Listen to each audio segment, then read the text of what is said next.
Good morning, guys, or whatever time of day it is where you are right now. I've got a pretty full day of work ahead of me. Our get together last week is done, and so now I can do a little bit more aggressive cleanup that might not have looked so good afterwards last week, but now it's something that needs to be done. Some plants that might need to be removed. I'm going to be taking out the tomato plants over on this side, just because the shade is coming in, fast, and they're just not going to produce. I do have blooms on the other ones over here on this side though, so leaving those, and I'm hoping to get a later harvest of tomatoes. One thing I'm doing this weekend, actually yesterday I did, was to come up with a plan for the garden I'll be planting in the next few weeks, and also to kind of take note of the summer garden and how it's gone, what worked, what didn't, and then draw out a quick plan of kind of how I think it should be next year. So one of the things I noticed was these scarlet runner beans. They grew so well and so big. The problem is with the chicken coop and the new gazebo, they kind of box it in, and you can't even see much from the patio where, we tend to sit a lot. We do sit in the gazebo a lot now, but when we have people over, we have more seating space over there than we do in the gazebo on the main patio. And so you can't really see a lot because of these two towers of beans that are so huge. So I'm actually going to move those into the center beds, and I'm just going to plant some mandevilla that here kind of grow all year. They're not thick and huge, but they have really pretty flowers, and they have that tropical look. So I'll be able to plant other things in and around them, and I really don't need this many trellises. I don't grow that many climbing things. This weekend, I think I'll have to look at the plan and see if I have to take anything out that's not ready, but if not, I'm going to be planting some garlic. I don't think I've ever grown garlic before, and so that will be fun. I know sometimes when you don't get the cold winters, it doesn't separate into cloves, but I'm going to try them anyway. Why not, right? I've got the space for them this winter. So the things that I am going to be growing over the winter months, the fall and winter months, that will be going into the ground within the next few weeks, lots of greens, because that's really the only time a lot of the lettuces grow in California, in Southern California, and probably a lot of places, at least in the US. I think in the UK and places like that have a little bit cooler summers. You guys can grow things like peas and lettuce and stuff all summer long. Correct me if I'm wrong, but that's what I was thinking. Lots of broccoli and cauliflower over in the sunny beds against the house. So the greens will go out here because they can take a little more shade. And these beds, at least on the far end, they do get quite a bit of shade. So maybe nothing will grow down at that end, but I'm going to try the lettuces anyway. They're quick and easy, so why not try them? I'm going to be growing, I showed you the seeds that I planted, the sweet pea seeds, flowers, not edible peas, up the 3 teepees along the path here on the side, just for some color and just to attract any kind of pollinators that might be coming by in the winter. They definitely need some attraction, especially in the winter when it's colder. And cabbages. So basically cabbages, kale, all kinds of greens, broccoli and cauliflower, possibly Brussels sprouts. That's the plan. So today I'm just going to take you along, and here's what I think I'm going to do, because I am going to be planting the seeds of the cauliflower and broccoli today, and possibly some lettuce, but definitely cauliflower and broccoli, not in the ground. I'm going to be planting them in little plugs.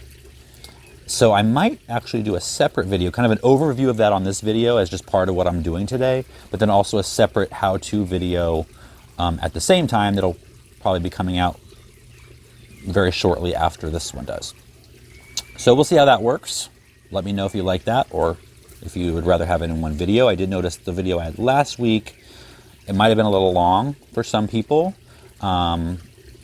So, always experimenting, and, the fall and winter is a great time to experiment, and I need all of you guys, my family on YouTube, to give me your opinion, your honest opinion, so I know, how to guide this channel in the future to help the most people. So anyway, today's going to be a fun day, lots of garden work, the weather is beautiful, it's supposed to be in the upper 70s all week, which is my favorite temperature to be doing anything really. So let's go. So basically today I'm going to be taking out a lot of the dead and dying plants, the vegetables. And one of the things that is going to go are the Roma tomatoes. They are a determinate plant, so they're not really going to grow much more. And I'm going to harvest the tomatoes that are still on here. We've already gotten a couple hundred, so it's done its job for the year. So I'm going to take off the tomatoes that are on here, cut off all these, the ties, pull them out, clear the space, so we'll be ready to plant fall crops. Here we have a scarlet runner bean that's died on the vine, which I always feel those seeds do better. And look at these beautiful seeds, honestly. They're like jewels, so I'm definitely going to save these for next year. Beautiful. So mainly just cleaning up the ground now, getting all these old leaves, branches, dried tomatoes that fell off, making sure the roots are all out. Not all of them, but the main root system. These little roots are actually going to decay and feed the soil.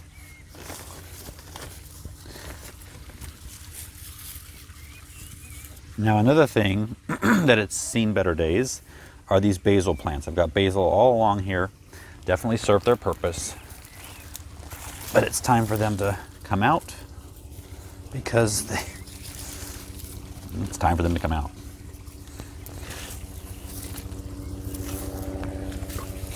So once we're ready to plant in here, I will amend the soil and make it ready for a whole new batch of crops. While I'm thinking about it, back when I planted the tomatoes, or shortly after when we were running the string and running them up the strings, I mentioned these little plastic clips. And I told you at the end of the season I would give my opinion on them. I like them, not necessarily so much for the tomatoes as for other things, ironically. Now they were really good in the beginning, the very first ones that I put on. But after that, the tomatoes kind of grew too fast, and it was just easier when I'm standing there and kind of pinching out the side growth to just twist the tomato like I'd always done around the twine. But these are a good start. These are good for attaching them to the string that first time when there really isn't a lot to wrap. But I really found these useful for other things that aren't necessarily vining crops, but grow up a stake and have a stem that will actually fit in here and around a stake, like peppers. Little bamboo stake, and these can go right along that stake to hold the peppers up. So I'm definitely happy with these, not for the intention that I had in the beginning, but they still worked for me and I will continue to use them. All right, so I'm gonna do an experiment. I'm going to take some of this kale, not the tall ones, because I'm not sure they would work. I'm going to try it with these smaller ones first. I'm not going to have kale in this bed next year. I'm going to have it over here. And so I'm going to try to transplant the couple small ones there into this bed and see if they work. And if they do, then I can try maybe with cutting these big ones way down and taking them across also.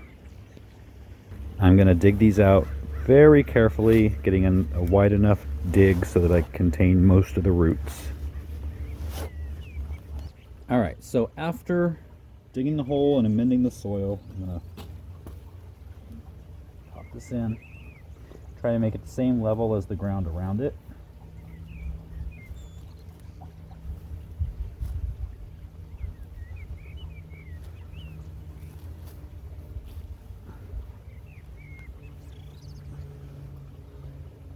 these grubs, I'm finding lots of them.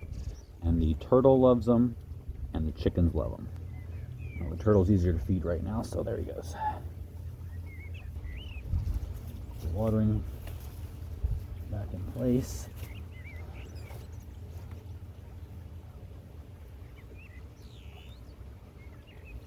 Gonna give it some liquid seaweed and see what happens. All right, so I'm tired. I think I'm gonna call it a day. We got a lot done. Not sure how long this video turned out to be after editing, but I appreciate you coming along with me. So as always, if you liked it, subscribe, hit the bell icon for notifications every time I upload videos, and I will see you next time.